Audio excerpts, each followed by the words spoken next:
Welcome back to Beyond the Balance, brought to you by Tradewinds. I'm your host, Mike Manganillo. Today, I'm joined by someone who's lived more chapters in one career than most people get in three, Abha Bowers. Abha is a 20-year marketing veteran turned CEO turned certified nutrition coach and personal trainer turned head of strategic partnerships at CED. She is a TBJ 40 Under 40 recipient, a keynote speaker, and someone who has built her entire life around what she calls the 4 Fs: family, food, fitness, and fun. She also happens to be a former colleague of mine in our days of Walk West and a great friend. Abha, welcome to Beyond the Balance. Thank you so much, Mango. It's a pleasure to be here. I mean, do you get tired listening to all the stuff you've done? It took me a second because I think we are people who don't sit and reflect much, right? We're always like on the go. And so you just saying that, I was kind of like, that's nice to hear. So it's a lot. Yeah. So before we go into your background, I think I've asked you this at one point in our lives. Abha, how many times do you get, is it like the band Abha? Seriously. Are you Swedish?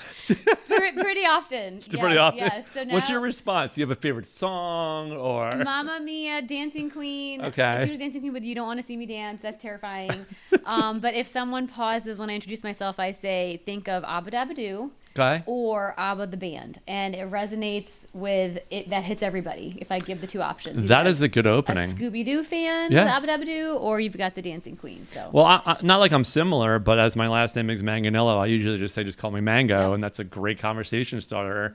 Sometimes it goes to Mango from SNL. I'm like, I wouldn't go that far. Yeah. It's kind of like Manganillo Mango, so it's kind of, we have similar names. It's my favorite because you're saved in my phone as Mango. Yeah. So when Siri says she's calling Mango, it's a good time. Do you use the fruit emoji at all as part of it? Yes. All right. Yeah. So I think we have a great story for Beyond the Balance, but what we usually do with most guests is start with kind of a background. Mm-hmm. And I'm going to say, what took you from Rochester to Raleigh? Ooh, I like that positioning. It was the apprehension of becoming complacent. I have 2 amazing children. My son Remy just turned 11. Maya's about to turn 9. And when Maya turned 2, she did this magical thing called sleeping through the night. Mm-hmm. Neither of my kids were good sleepers. And once she started sleeping, I felt my brain cells are coming back and I had a lot more energy and more to give. And that comes with parenthood. And as your children become less dependent of you in certain ways, like physically, and they get more rest, you do see yourself shift and be able to take on different things. And for me, it was more intellectual stimulation. I woke up one day and my son, brought home some drawings from preschool. And he's like, Mommy, I got to use this special box of crayons. I'm like, what special box of crayons? And he's like, the special box. It was just me and another friend. And the special box were darker colored crayons. And I had said, I'm looking for more diversity as well for my children. They are mixed race babies. And I have family here in Raleigh who have been touting how amazing it is to raise a family here. And being in marketing at the time, the market was booming also. Came down to interview, and the rest is history. I know. You started at Walk West. I did, but I love to share that when I first interviewed at Walk West, I did not get the job. So I was rejected by the firm in which I later became their CEO. Yeah, let's get into that. So that's actually where our paths crossed. So... Yes. Did I interview? I did interview with you. Yeah. Yeah, we were. Yep. The second time around. Mm-hmm. And we both started basically December 2019. Yep. That rolled into being in the office for 4 months? If even. That went into, unfortunately, COVID. Yes. And I was telling somebody this morning just about it's weird dynamic of being in a company, early stages, small place, getting to learn everybody, and then being sent home. Yep. And it's one of these things where a weird reality of being sent home, of what the world's like, but then being a part of business that went hyper speed and growth mode at the same time. Yes. Do you remember that? So. Oh, do I? Yeah. I can't forget it. I think it's what bonded us, honestly, in our friendship, because we were in the trenches. Yeah. Can you think back to those days of how we got through all that? I don't know, but I also love to remember that, because if we did and we didn't know how wild it was going to be, it does give me hope that we can conquer a lot of other things. Yeah. You know what I mean? It gives me more faith in our capability. Yeah. We had to figure out technology, how to work together, social aspects, DEI aspects. I mean, it was just incredible of all the conversations and Zoom calls that we had to deal with for year, 2+ years that we were there. Bobbing and weaving. Figuring out if we're going back to the office, if we're not going to be on the office, are comfortable, getting promotions. Like, it was insane. Keeping the culture alive. I know. Yep, the connectivity. It was the time. Well, within that role, so you started as head of BD, right? So what went through the process of starting as head of BD to ending up CEO in the 2-3 years that took? So it was head of new business I was hired for. On day 2, I was told I was also going to be head of account management. And so at first it was a little overwhelming, but it actually worked out beautifully because it allowed me to see that the bridge was broken. So when we were taking in new business, it was an opportunity to come in with fresh ideas on how we can propose the work and set it up for success to hand off to the client and account management team. And so from there, you're basically taking the bulk of the business by bringing in new clientele and making sure that the relationships are sound and we're delivering to what we're promised. And so eventually I became SVP, and I called Donald and I Bonnie and Clyde back then. So he was kind of the hunter, I was the gatherer. And then when TDM took off, that was when Donald had said, hey, I can't be CEO of 2 places. I'd love to put your hat in the ring. And I went through succession training. And I think a lesson I had was, I didn't know what I didn't know. And when someone was saying, I would like for you to be my successor and become CEO, as a marketer, I thought I'd be CMO. And CEO sounded scary and daunting. And it's only because I didn't know what it entailed. So throughout training for that year, I realized I have everything that I need to do this. I have to believe that my mentor selected me for a reason. And now it's a matter of just learning and believing in myself to do the job well. Yeah. And so at the conclusion of the gauntlet is what I call it, to see if I would pass succession training, I did. And I became our CEO.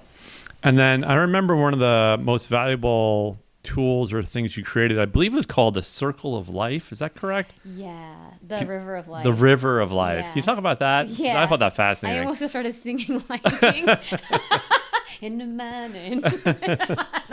Yes, the River of Life. That was taught to me by Ravila Gupta, an incredible mentor. And it's a practice that's out there publicly. She didn't invent it, but she practiced it herself. And essentially what you do is you draw milestones, not write. Drawing activates a different side of your brain that you don't typically utilize. And you draw milestones from when you were born to where you are now. And you can pick and choose what you select. You draw them out, and that's your river of life, your journey. And then you pause, you reflect, and it's really important that you share it with someone, a friend, a partner, someone that you trust, a colleague, to walk through. It helps you kind of process and see. What I was saying earlier is we don't take time to sit and pause and reflect on where we came from. We're always looking to where are we going, right, in front of us. And it really helps you reflect to connect the dots on how you got to where you are and why. And it helps assist you to look forward. And what's really interesting is when you share it with somebody and you ask them to say, how would you describe me in knowing this story? Whether it's 2 or 3 sentences or 2 or 3 words. And it was very interesting for me to hear the different types of feedback I would get from different people, because you only have your own perspective kind of on the inside. Yeah. And then you definitely have a unique leadership style, which I love. I believe you lead with empathy, right? Where did you learn to lead with empathy? Where did you learn some of your leadership skills beyond probably some of the training that you took? I was born incredibly empathetic, and I can cry on the drop of a dime if something is that moving. I feel like I'll absorb someone's energy for better or worse, right? And so it is a part of me, but unfortunately, growing up, I learned to suppress it. And in the business world, I learned to suppress it, because at that time, whether you're male or female, showing empathy was almost like a sign of weakness. And eventually I found very few leaders in my life that I saw were showing it proudly. And it was just part of their makeup, and they led successful companies, and it was okay. Hal Wentworth is someone that I will always hold dear. He was my boss at Community Bank in upstate New York. And he definitely led with empathy. And while I didn't work with Harry Chalker, who is the president and CEO of PMC. That was our first pitch. You remember that? Yes. Right out of COVID. We showed up like, what are we doing here? I love and adore that man. I remember calling him when I was, going through the CEO track, and I had said, thanks for inspiring me to be myself and be okay with that, because I watched you do it as a client of mine. Yeah. And Jim Sills also is incredibly empathetic. He's always people first from M&F Bank. Yep. And I was very, very lucky to have him as a client and now call him a friend. So it was with other leaders that I saw leading with empathy. And I think it's interesting that I just noted male colleagues, which was extra, inspiring to me too, that it gave me kind of the courage. And I realized I can't lead and have people follow if I'm not my true self. I'm incredibly quirky. I'm an oddball, but I have a crap ton of energy, but it's just who I am. Yeah. And when I learned it's okay to be me across the board, everything just opened up. That's great. Talking about your incredible energy, back in 2024, actually before that, how did you go into nutrition? I mean, seriously. Yeah. If you were to tell me that I'd be a personal trainer or nutrition coach, I would have laughed so hard at you. I did not lift weights until, my daughter was 2. She's going to be 7 years ago was the first time I actually started lifting weights, and not super regular, just a few times a week. I had postpartum after having Maya, and I didn't know. I thought it was just really hard to have kids, and it is. But I found an amazing community in the wellness space who identified that. And so this community, I was engaged to go to the gym not for physical reasons, but emotional and mental. I don't think people realize that it is all encompassing. And how it can support you holistically as a human than just physical gains. So for me, the gym is not ever physical gains. It is about what I get from it internally. And so how I got into nutrition counseling was I kept hearing the coaches be like, get your macros in, get your protein. And I was like, what does that mean? Mm-hmm. And coming from a family of physicians, and we're all nerdy data people, I said, well, I need to educate myself, because if I'm working really hard in the gym, I'm not seeing or feeling the gains that I want. So that clearly means the other half of the pie is food. So I was certified just for my own education. At that time, speaking of PMC, Nicole Califoot had said, we're catching up one day in a status call. She's a client who also became a very dear friend. And she said, okay, you're a nutrition coach. You're going to be my coach now. And I was like, I do not have a business. I don't even know how to do that. Fake it till you make it. Yeah, exactly. I was like, but I'm very by the book. I'm not going to counsel you unless I'm legit. And she goes, yeah, you're fine. Figure it out. You have the weekend. So I opened an LLC in all of 72 seconds. And that is where Reach and Metal LLC was born. And that is my own business where I do nutrition counseling and personal training. And that's how it all began. Yeah. So, but you went, so how did you get into personal training, I guess? It just kind of went together? So when I started giving nutrition advice, I really was itching to give personal training advice. But being by the book, I wanted to be certified so I could be legitimate. Yeah. And, I took the NASM test. And so I said, all right, I'm a personal trainer. Then when that word got out, where I was going as a member to the gym, the coach had said, hey, if I go on vacation, if I'm sick, would you sub-coach for me? And I said, I've never coached a class in my life. Yeah. She's like, I'll teach you. So from there, I learned how to coach group fitness. The same thing happened when I went to Title Boxing. I boxed for fun, just learning something new. Then I accidentally became a coach there. Then the third time around was at ISI Elite Training in Apex. Yep. I joined as a member on a 4 weeks for 95 promo. And by week 2, I was hired as a part-time coach. And so I finally was saying, the universe has been telling me something that I've been ignoring, and I wish I could have seen it sooner. It all happens for a reason. Yeah. But listen when you see the signs. I kept ignoring it because I didn't think it was part of my plan. I'm supposed to be a marketer. I am the CEO. Being a coach doesn't fit in my plan. How would I make it work? And so for me to make it work, then it meant to coach part-time. I'd coach the 5 or 6 a.m. classes, then do the mom thing, the job thing, and rinse, lather, repeat. But I realized I came home with so much joy and energy after coaching and giving to others, which was another sign that I was interested in learning about I said this I do go to a lot of classes, group classes, stuff like that. And I have a friend who's very similar. She's a veterinarian and coaches on the side. And I asked her, Any funny or interesting stories as a group coach coaching other people? Like the point of view you must see is very different from my point of view, just trying to stay alive. Yeah. Anything you could share with us from like something happened once, or maybe you're one of your first times coaching, you're nervous or something. Oh my gosh. I thought I was going to vomit the first time I coached. Yeah. It's scary. I would think. I mean, I blacked out. I was like stuttering. But my main thing is I have ADHD. And so you sing. Like, it's something comes up and you will just like sing a word. So for instance, I mean, I was at a panel a few weeks ago. It was last week, I think. And I was joking on stage and the light was shining on stage and literally I could not see anybody. And so, as I was introducing myself and I was saying, I'm sorry, I'm squinting at you guys. The light's really bright. And then all of a sudden I just went blinded by the light. Like it just happened. Yeah. So I'll be running around coaching and then like a really great song's coming on and I'm like, we're having a dance break. We're singing a song.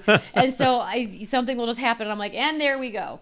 But it was, oh my goodness, the first few months were very daunting. And I'm scary. sure. Yeah. Yeah. All right, let's go back to your 4 F's. Okay. Family, food, fitness, and fun. Yes. I think there's a lot of 4 P's, 4 C's, a lot of everything put it out there. There's other F's that you didn't use, which is good. It kind of happened. How did you come up with that framework? My favorite number is 4. That just happened to be a coincidence. Oh, is it? Mine's 64, which is random. Yeah. There's a 4 in it. Yeah. Yeah. And so, it just happened to be 4. And I love all of those things. And I tend to find acronyms or numbers or things of that nature. And obviously 4 starts with an F. And so it's always family first. Yep. It's always people first. Fun is imperative. Food is life. But I live to eat, not eat to live. Mm-hmm. And fitness is how I keep myself running. Love it. Yeah. Favorite food? Pizza. Favorite local pizza spot? Oh. It's tough, right? DeFaro's in Cary. Yeah, it's delicious. That's a really good pizza. It's from Brooklyn. It's the first time they ever moved down here. I'm biased. Yeah. Most fun you've ever had? Most fun I ever had? Yeah.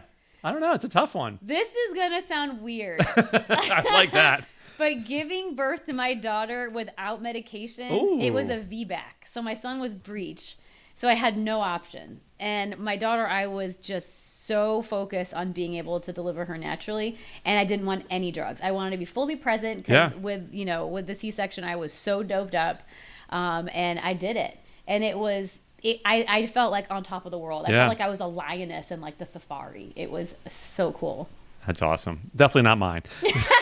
From the other point of view. Yeah. Very nerve-wracking. All right, let's talk about your current role. Okay.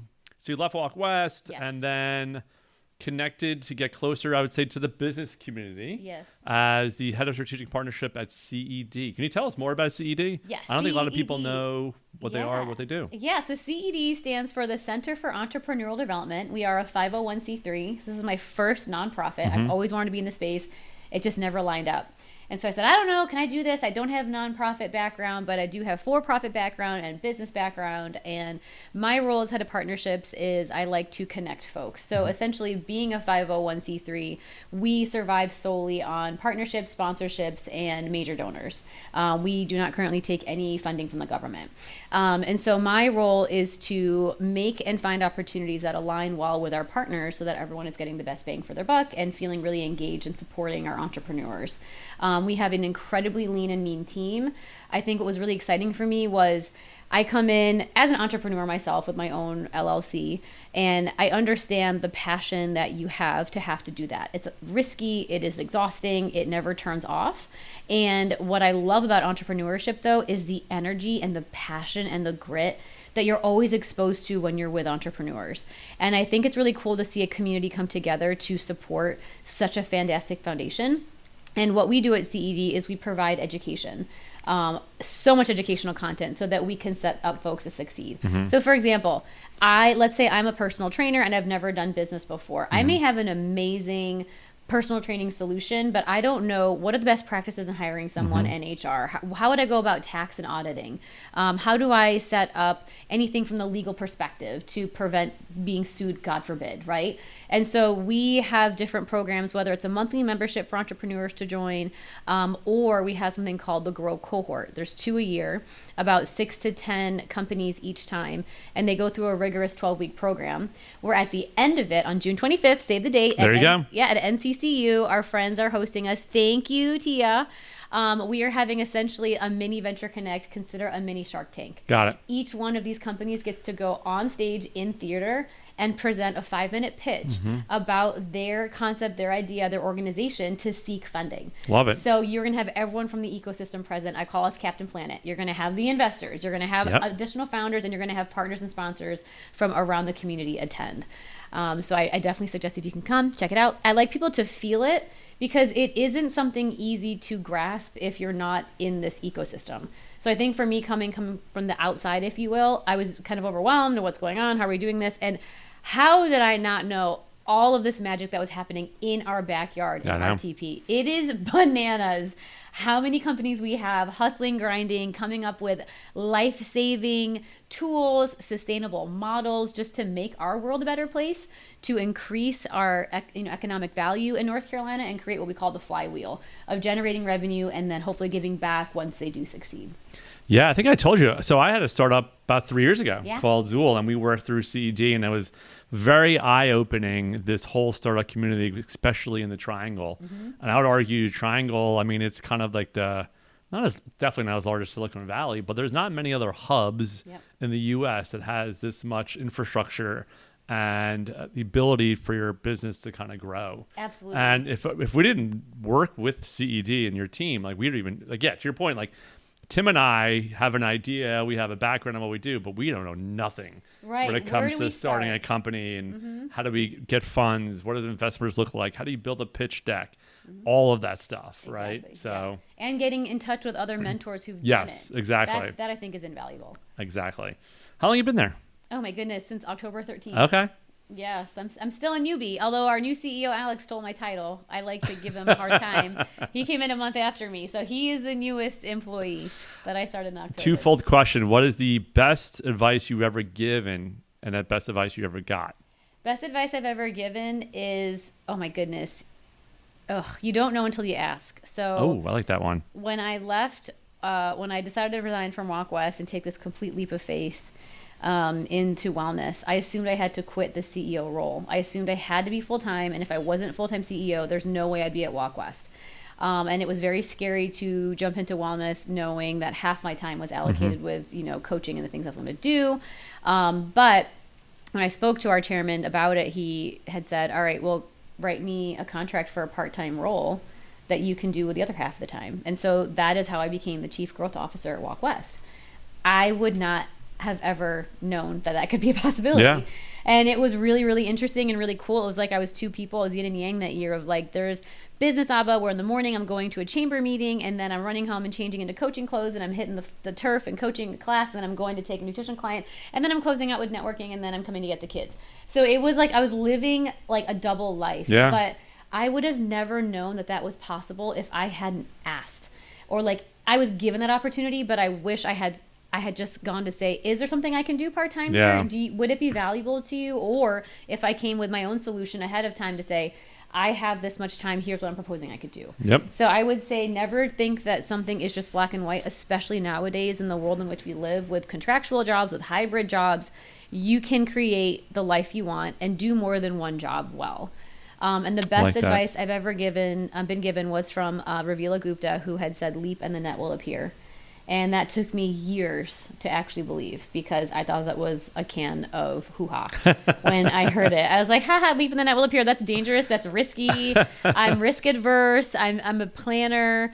But thank goodness, because what I lacked in my upbringing was learning faith and having trust in the universe that things work out.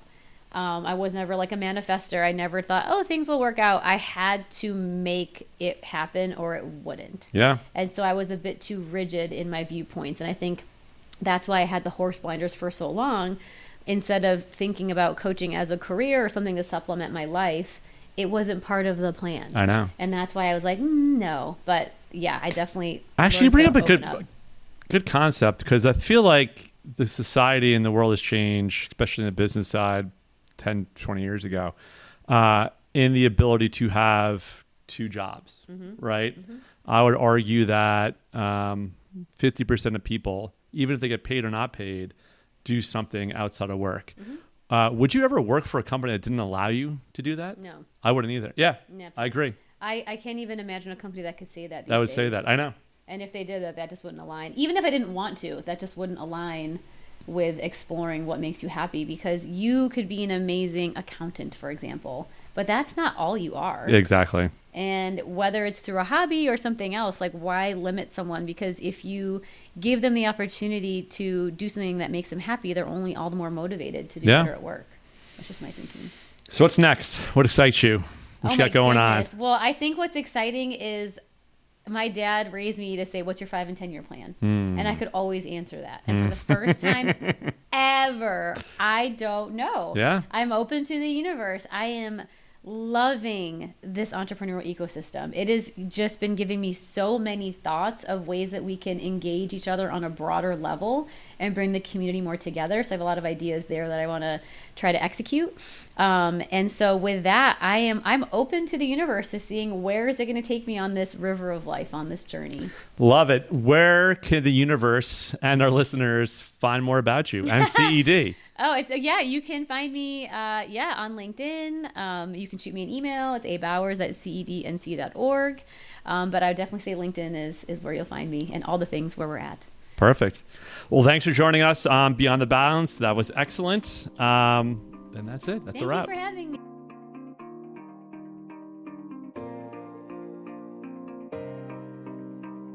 TradeWinds LLC is an investment advisor registered under the Investment Advisors Act of 1940. The information presented in the material in general in nature and is not designed to address your investment objectives, financial situation, or practical needs. Prior to making any investment decision, you should assess or seek advice from a professional regarding whether any particular transaction is relevant or appropriate to your individual circumstances. Although taken from reliable sources, TradeWinds cannot guarantee the accuracy of the information received from third parties. The opinions expressed herein are those of TradeWinds and may not actually come to pass.